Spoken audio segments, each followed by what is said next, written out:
This is Dr. Rob Harder with the Nonprofit Leadership Podcast, Making Your World Better. What does it take to be an effective nonprofit leader today? What are the biggest challenges? What are the biggest obstacles? How should nonprofits fundraise in an economy that is constantly changing? All of these reasons combined led me to start this show. And it's my hope that through this series, people can learn not only what it takes to be an effective nonprofit organization, but to hear from effective leaders who are successfully making a positive impact in their communities. We hope you enjoy the show, as together we hear how they are making their world better. For some, the topic I'm discussing today is super exciting. For others, it's really controversial. Wherever you land on this topic today, I'm really excited to talk about it because this is such an important topic for nonprofit leaders today. And the topic I'm discussing today is AI. Now, did you know that AI is embedded in almost everything we do? It's embedded in our workflow. It's embedded in our data. AI is here whether you are aware of it or not. Now, in fact, already there are many in the nonprofit sector who are using AI but may not even realize they're using it. For example, in 2020, 75% of nonprofits reported using AI for predictive analytics in order to enhance their fundraising efforts. This is from the Nonprofit Technology Network. Did you know that 64% of nonprofit professionals believe that AI can help them better understand their donors and supporters? Well, additionally, there have been a lot of studies about the impact of AI, like helping nonprofit leaders increase program effectiveness or using AI-driven fundraising campaigns that see a big increase in donor retention rates. So what should be the role of AI when it comes to nonprofits? Well, my guest today is Justin Spellhog. He's the Vice President and Global Head of Microsoft's Tech for Social Impact. Justin believes that AI can and should be used for good when it comes to nonprofits. I think you're going to really enjoy today's show. Thanks for tuning in.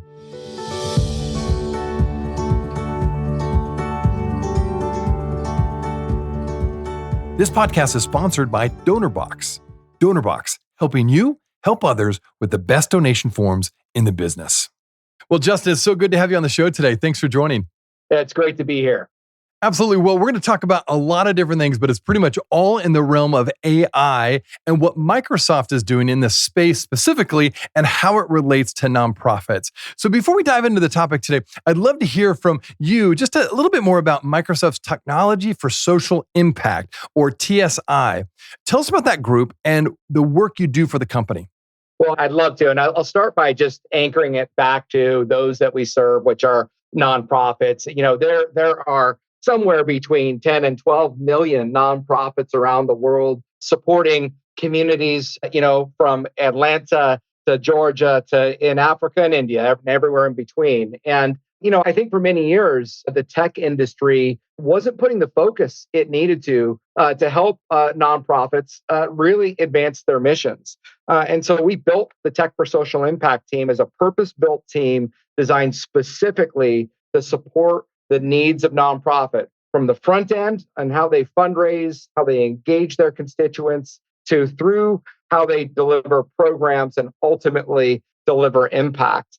Today, we support probably about 330, I think is the last count I saw this week, 330,000 organizations on the Microsoft Cloud. We donate and discount several $billion per year to the sector to keep our prices and our offers super affordable because we know nonprofits need that. We have an engineering team that's building specific solutions for their most pressing challenges, from fundraising to how they train and skill up program participants. And we're built as a social business model, which is actually unique in the industry, where we run and take our incremental profits and apply a portion of those back into public good initiatives. Which is, I think, a special model and something I'm proud of here at Microsoft.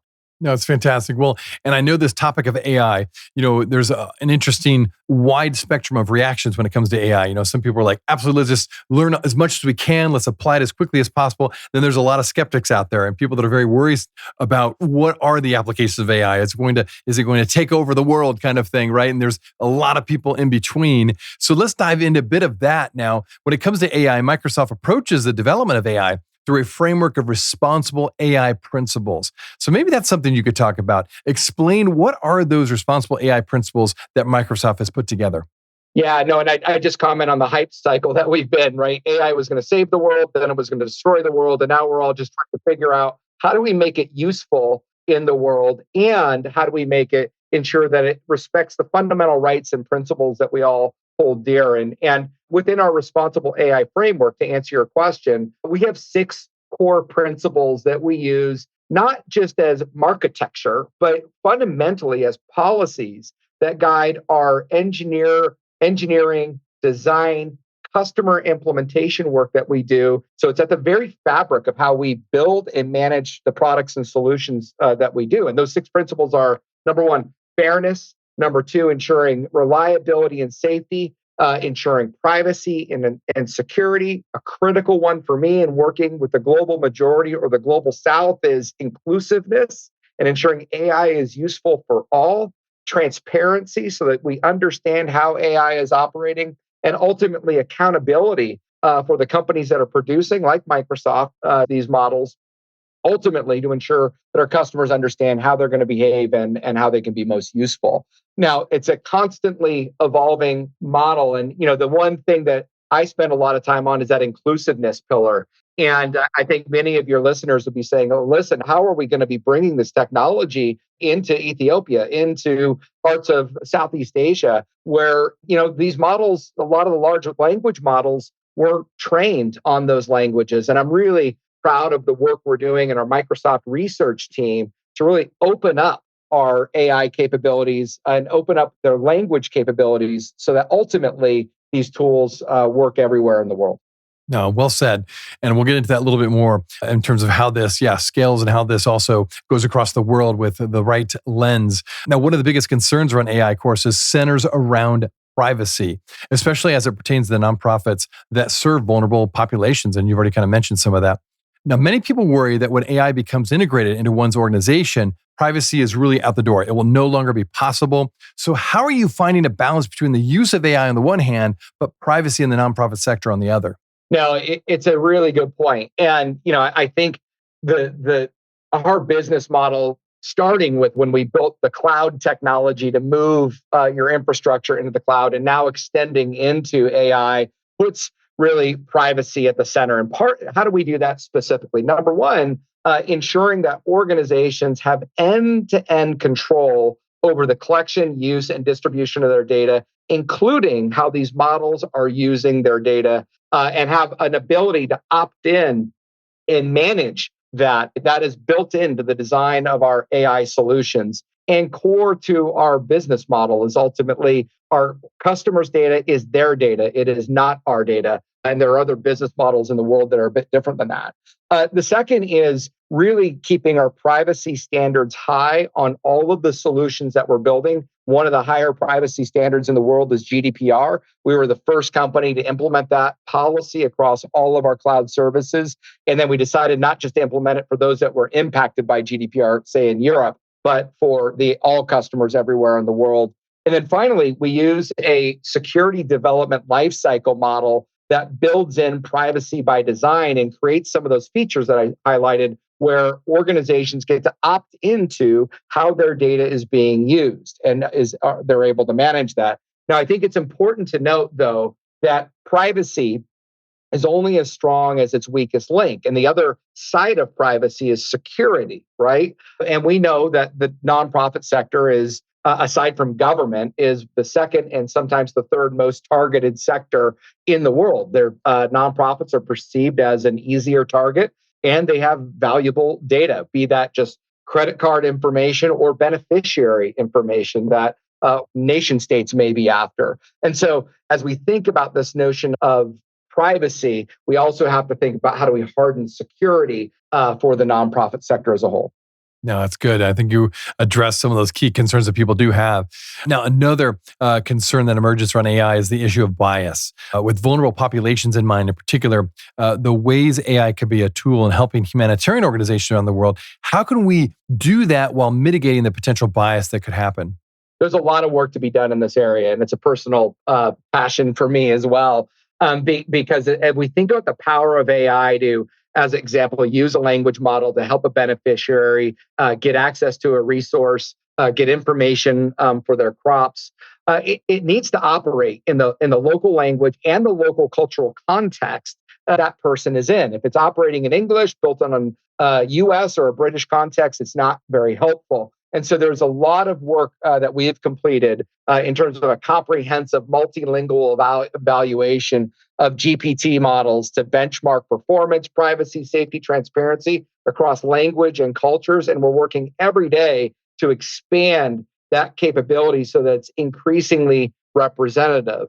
Now, even with that, we have, I think, a challenge with lower resource language, let's say Swahili, or let's even say Thai, as two different kinds of languages.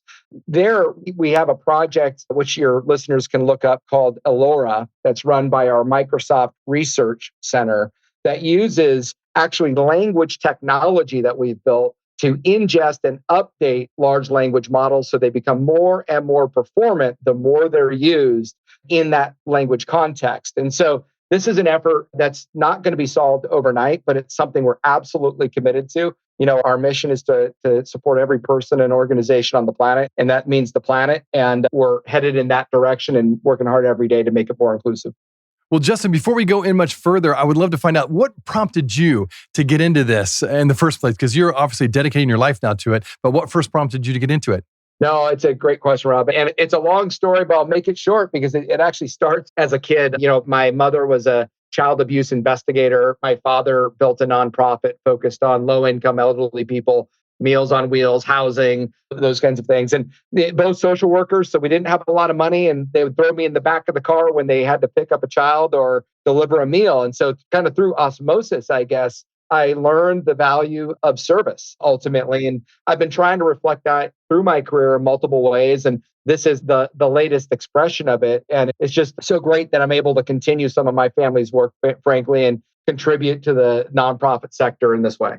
I love that. Thanks for sharing that. It's always good to know what prompts people in the first place to either start a nonprofit, get involved, or support the nonprofit sector. So it's always good to hear that personal story too.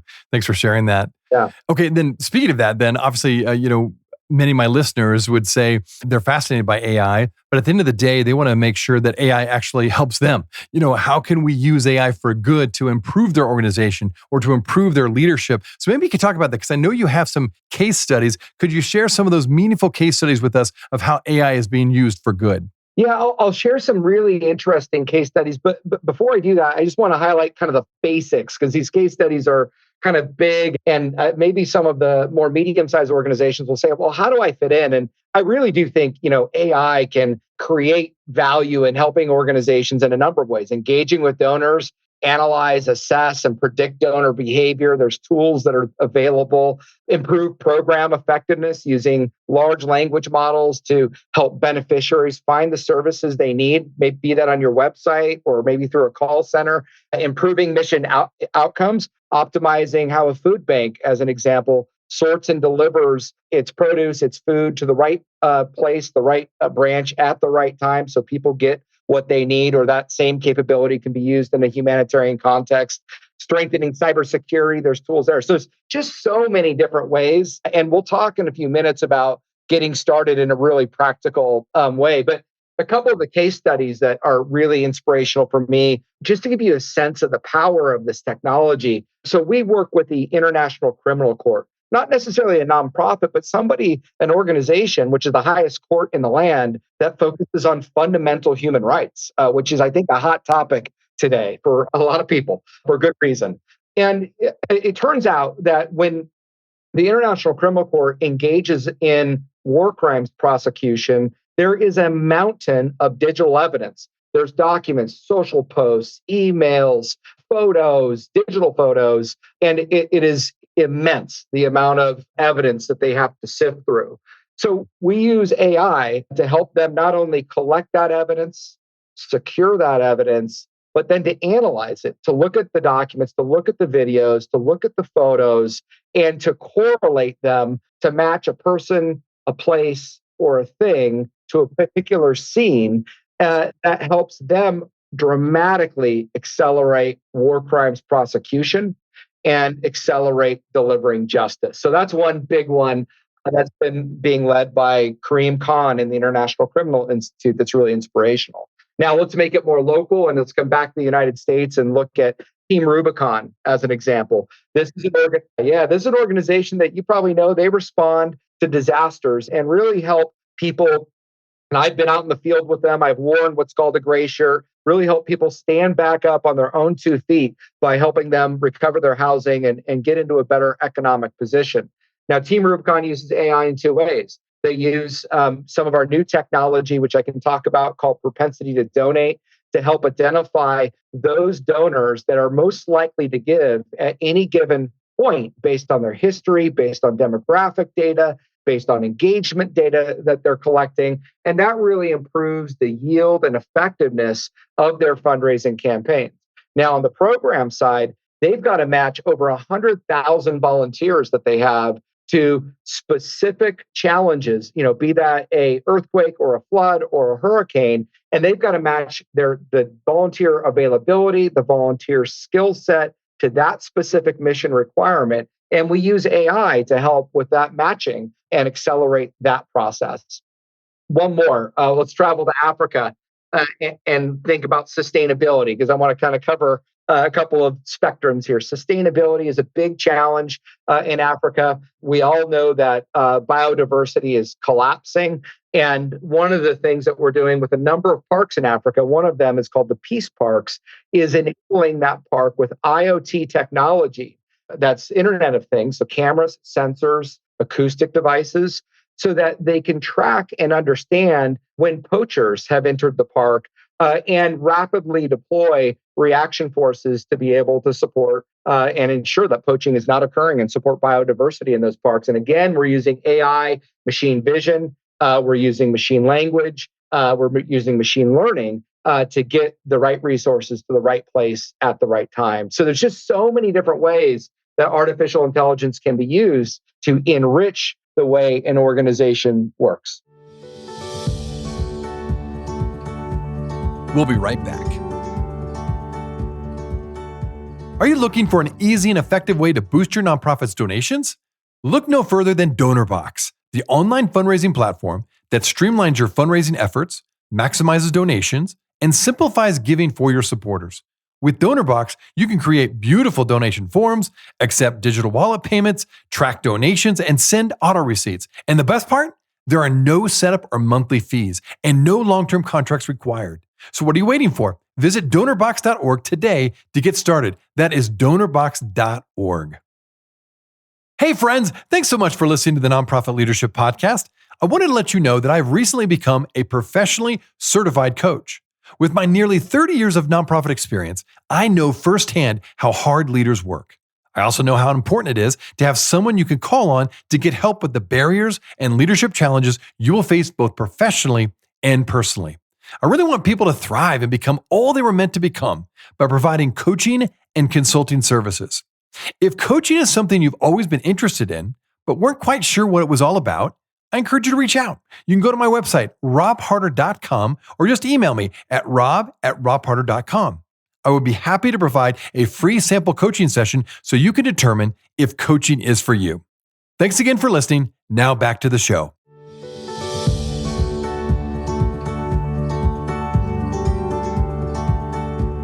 No, it's great examples from both international and local.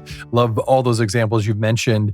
Well, good. As now we think about nonprofits that might want to be hesitant, say, to embrace AI, mostly out of limited resources, or maybe they just don't have any expertise. And so some of this is going over their head. They're like, I don't know. I don't understand it fully. I can't apply it because I just don't know what to do with it. Or probably the biggest reason I'm guessing a lot of people don't utilize AI is lack of resources, right? So many nonprofits are run on a shoestring. They're just struggling to keep the doors open.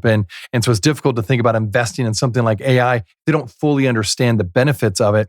So what advice would you give them when it comes to getting started with AI? What would be an early first step, perhaps, and any specific areas where there's a low barrier to entry?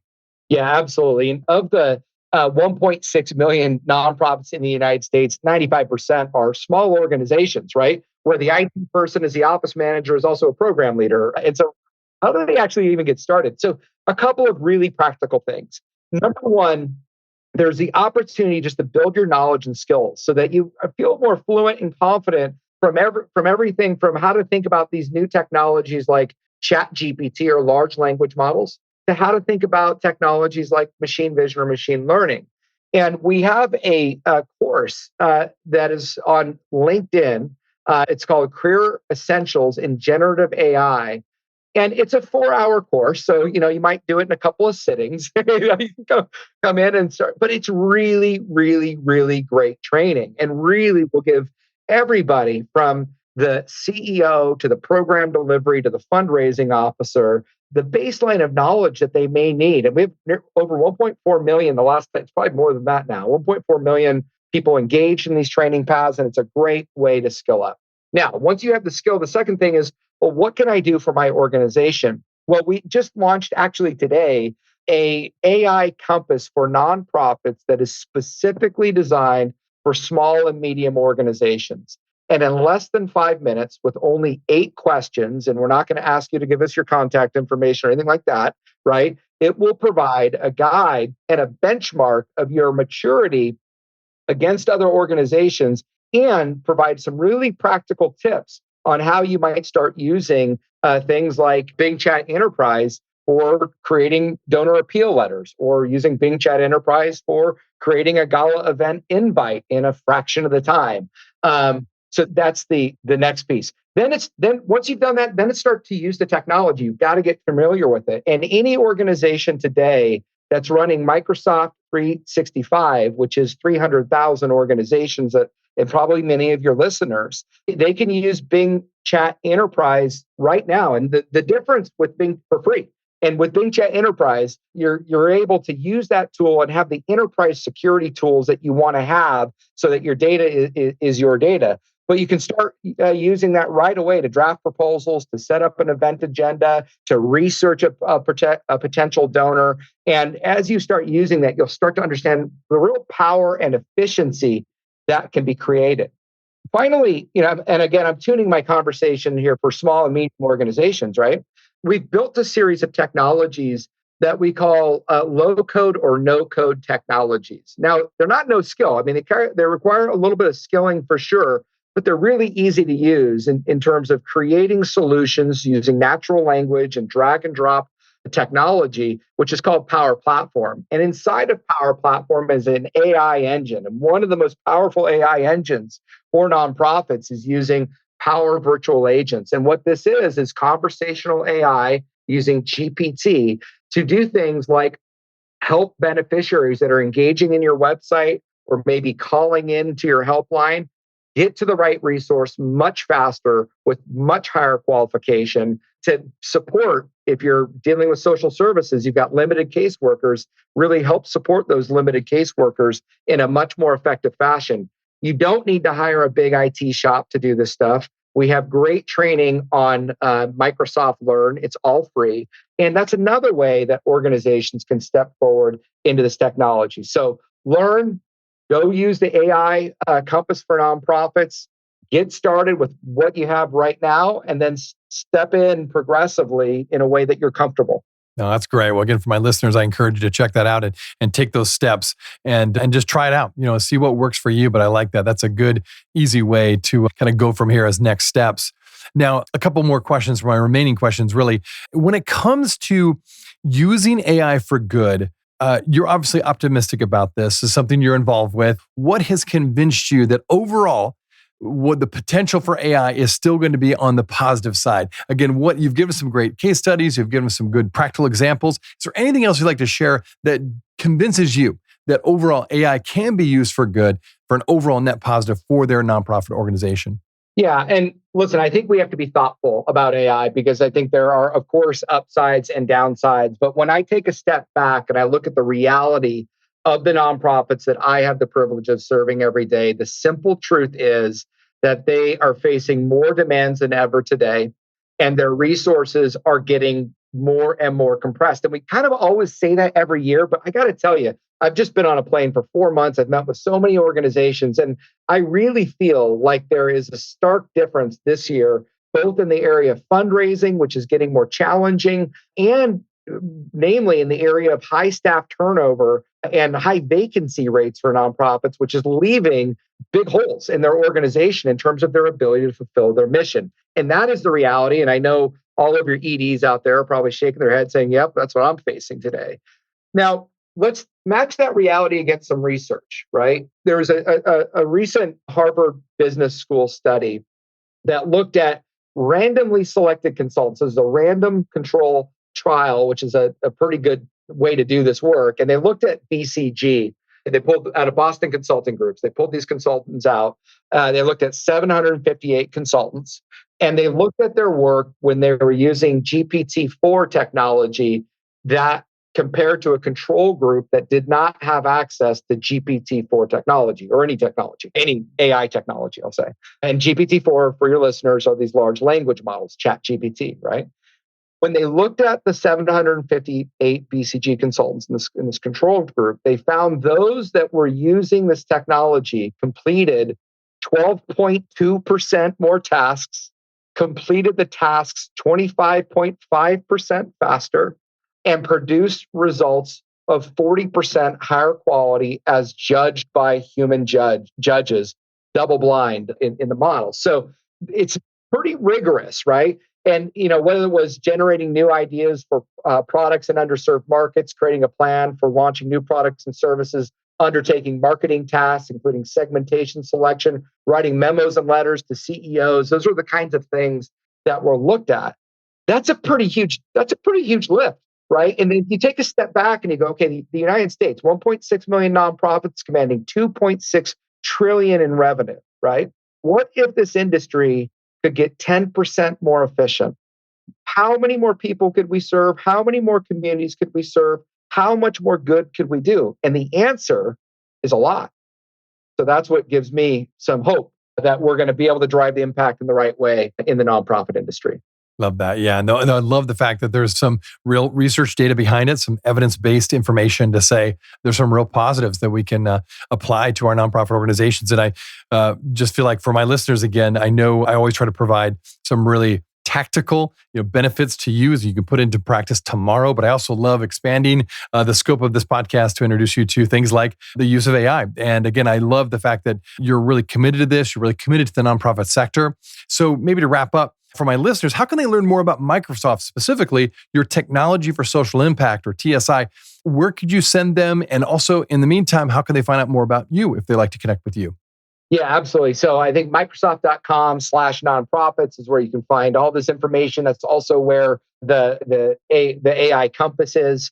LinkedIn is where you can find that training, that career path training for AI. And you can also join the Microsoft for Nonprofits channel. We'd love to engage you. We're building a community there, and we'll have more to say in the coming months on a new community platform that we want to roll out and enable conversation across the industry. And reaching me on LinkedIn. Absolutely, reach out to me on LinkedIn. Okay. Well, again, thanks for all you're doing. And Justin, thanks for taking time out of your busy schedule. I know you've traveled a bunch, so thanks for being here. And I really appreciate you sharing your insights today. Thanks, Rob. Really appreciate it. Thank you. Hey, friends. Well, I wanted you to know that this podcast can be found on iTunes, Spotify, Amazon, Google Podcasts, and wherever you listen to other podcasts. I also want to encourage you to like, subscribe, and share this podcast with others. This will actually help us get this great content out to more nonprofit leaders just like you. You can also join the Nonprofit Leadership Podcast community. Find other resources and interviews of past guests all on my website, nonprofitleadershippodcast.org. Well, thanks again for listening. And until next time, keep making your world better. This podcast is sponsored by DonorBox. DonorBox, helping you help others with the best donation forms in the business.